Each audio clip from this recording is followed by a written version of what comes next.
নমস্কার বন্ধুরা, education culture YouTube চ্যানেলে তোমাদের প্রত্যেককে স্বাগতম। তো আজকের এই ভিডিওটা মূলত যারা ডিপ্লোমার সেকেন্ড, ফোর্থ এবং সিক্স সেমিস্টারের স্টুডেন্টরা রয়েছে, অর্থাৎ যারা ডিপ্লোমার এখন ইভেন্ট সেমিস্টারে পড়াশুনো করছো তাদের জন্য।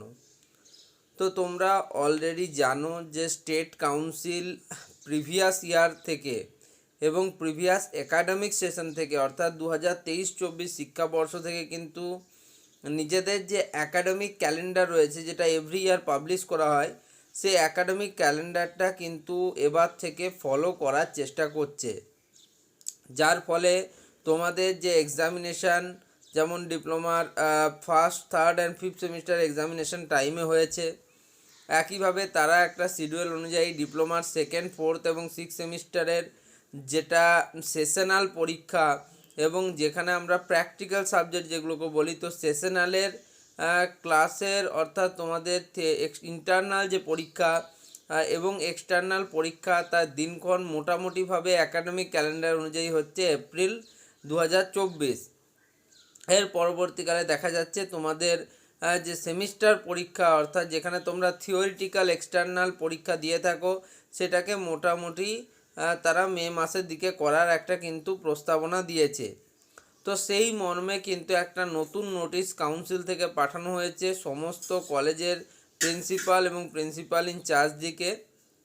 তো কী বিষয়ে নোটিশ সেটাই বলবো, তো ভিডিওতে শেষ পর্যন্ত থাকো। আর এর পরের ভিডিওতে আমি চেষ্টা করব তোমাদেরকে সেই নোটিশটার কিছু জিনিসগুলো দেখিয়ে দেওয়ার। তো আলোচনা করে নিই আগে যে নোটিশটাতে কি বলা হয়েছে। তো তোমরা জানো যে প্রত্যেকবার তোমাদের এক্সাম হওয়ার কিছুদিন আগেই মডেল যে কোশ্চেন সেট সেটা কিন্তু বিভিন্ন কলেজের যারা টিচাররা রয়েছেন তাদেরকে স্টেট কাউন্সিলে পাঠাতে হয়। তার জন্য একটা প্রেসক্রাইব ফরম্যাট আছে, যেমন MS ওয়ার্ড ফাইলে তাদেরকে সেই প্রশ্নগুলো করতে হয় এবং অ্যাকাডেমিক ক্যালেন্ডার বা অ্যাকাডেমিক অনুযায়ী তোমাদের প্রত্যেকটা গ্রুপ ওয়াইজ কীরকম প্রশ্ন হবে।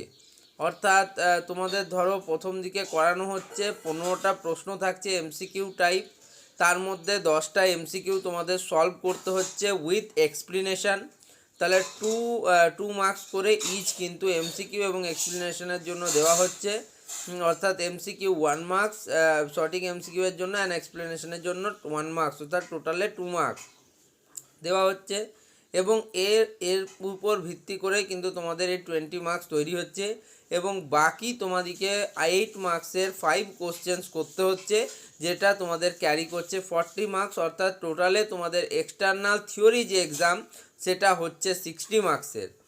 তো এই যে এক্সাম, তার জন্য মডেল কোশ্চেন পাঠাবার জন্য নির্দেশ দেওয়া হয়েছে স্টেট কাউন্সিল বিভিন্ন কলেজের যারা প্রিন্সিপাল এবং প্রিন্সিপাল ইনচার্জরা রয়েছেন তাদেরকে, এবং তার জন্য একটা নির্দিষ্ট দিনক্ষণও বেঁধে দেওয়া হয়েছে যে এই দিনের মধ্যে তোমাদেরকে কিন্তু এই কোশ্চেন সেট তোমাদের পাঠাতে হবে। তো সেখানে আরও কী কী বিষয় বলা হয়েছে, মেনলি সেখানে বলার বিষয়গুলোর মধ্যে প্রথমেই যে বিষয়টাকে রাখা হয়েছে সেটা হচ্ছে যে স্টেট কাউন্সিল বারবারই চাইছে যে এমন ধারার প্রশ্নগুলো, যেমন ধরো কিছু ক্লাসিক্যাল প্রশ্ন থাকছে, যেন সেই রকমই ধারাবাহিক প্রশ্ন না করা হয়, সেটা কিন্তু স্টেট কাউন্সিল চাইছে।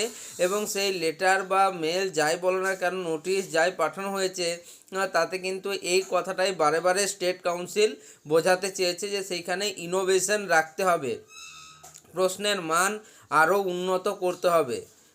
এবং সেখান থেকে আরেকটা জিনিসও স্পষ্ট, তোমরা মনে হয় জানো, আর আমি কিন্তু তোমাদের ভিডিও দিয়েছিলাম যে তোমাদের 4 তারিখে কিন্তু মার্কস সাবমিট হয়ে গেছিলো first, third and fifth semester রেজাল্টের জন্য।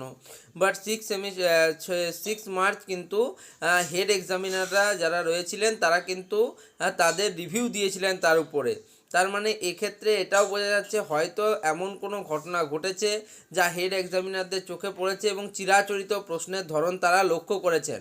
সেক্ষেত্রেই এবার কিন্তু তার পরিবর্তন করতে তারা বলেছেন এবং পরিবর্তনে অবশ্যই তারা ইনোভেটিভ কোশ্চেন দেওয়ার কথা বলেছেন। তার সাথে এই যে অন্য ধারার প্রশ্ন দেওয়া হবে, সেই প্রশ্নগুলোর উত্তর কীরকমভাবে স্টুডেন্টরা করছে, যার ভিত্তিতে স্টুডেন্টদিকে খুব ভালো, অ্যাভারেজ না একদমই তারা পারছে না, তার ক্যাটাগরিতেও ভাগ করার কথা তারা ওখানে লিখেছেন। এবং যদিও দেখুন এই উদ্যোগ যেগুলো নেওয়া হয়েছে প্রত্যেকটা উদ্যোগ কিন্তু স্টুডেন্টদের স্বার্থে, বাট আশা করব যে পরীক্ষার প্রশ্নমান এবং তোমার ঠিক করে গ্রুপগুলো থেকে যাতে প্রশ্ন হয় এবং সেই প্রশ্নগুলোর মার্কিং স্কিম যেন খুব ভালো থাকে এবং স্টুডেন্টরা যাতে সেই প্রশ্নগুলোর উত্তর করার চেষ্টা করে এবং ভালো করে তোমাদের কিন্তু উত্তর করতে হবে। ধরো কোনো প্রশ্নের মানে উত্তর হবে অন্য কিছু, তুমি অন্য কিছু লিখে এলে কিন্তু কোনোভাবেই নাম্বার পাওয়াটা খুব চাপ হয়ে যাচ্ছে বর্তমান সময়ে।